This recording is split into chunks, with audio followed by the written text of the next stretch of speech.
A rite of passage for hundreds of years, dating back to the 1700s. The tradition of debutante cotillions is stronger than ever.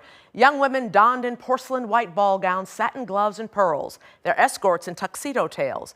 But the cotillion carries special meaning for African American families like mine. Circle up so that Emma ends up standing next to Hillary. These young women and men are preparing for a traditional African American debutante cotillion.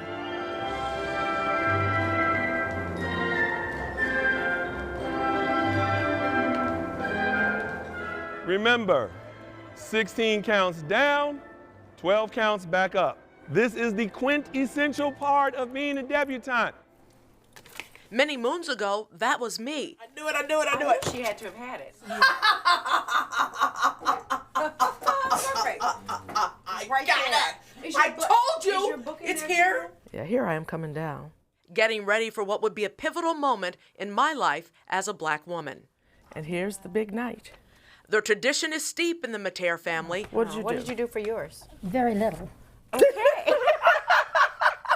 Starting with my mother, Jean, who's now 93 years old. What was it like when Grandma was making your outfit and your beautiful long dress? It was a beautiful white dress. It was all lace. And my mother was a seamstress. Every time she'd put it on me, I'd go to the mirror and look, you know. And I became very excited about becoming a member of this affair. That's her decades ago, along with her escort, Edwin Smith. Oh, here's another one while I'm coming down. My sister Gloria came out in 1984. Our father Louis presented both of us to society. Miss Daphne Bridgerton. You may have heard about a debutante cotillion before, starting back in the 1700s as part of British nobility. Young women being paraded in front of eligible suitors for potential marriage, as seen in the popular show Bridgerton. That's not what this is. So with African American cotillions and debutantes, I feel like the first time you can really track it was in 1778, where it was captured in the New Jersey Gazette. It was titled the Ethiopian Ball, but the first original kind of debutante cotillion was in the 1890s, called the Original Illinois Club, and they are still producing debutante balls to this day. Independent curator and cotillion historian Taylor Bythewood Porter has spent hours researching this. This is her celebrated exhibit in California, honoring Black cotillion culture.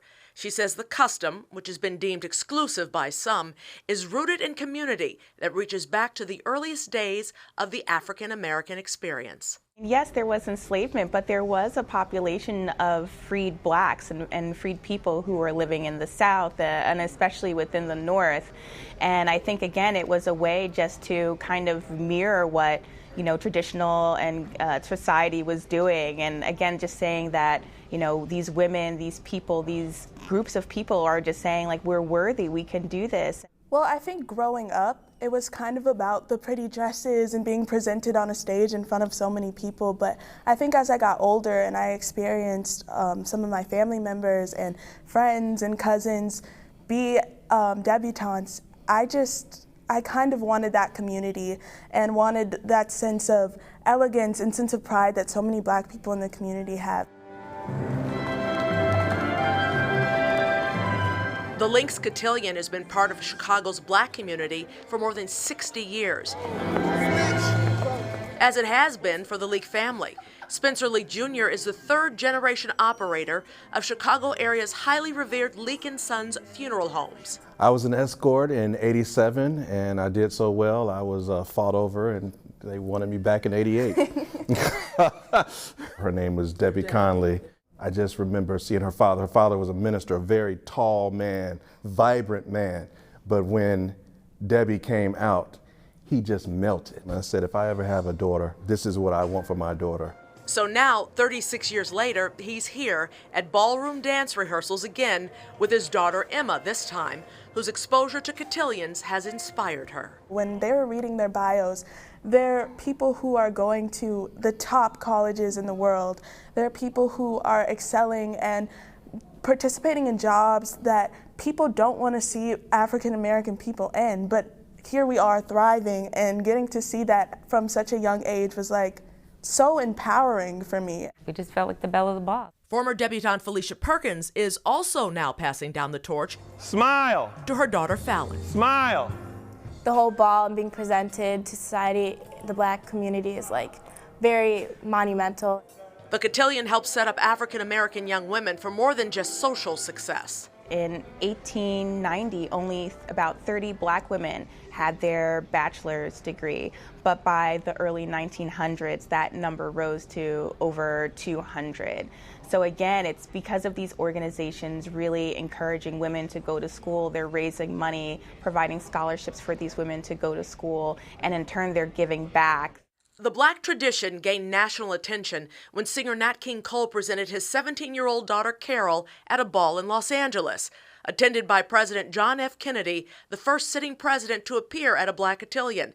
Just an example of the opportunities afforded for resources and networking for their future. Creating these types of legacies and opening the door so more people can come behind them.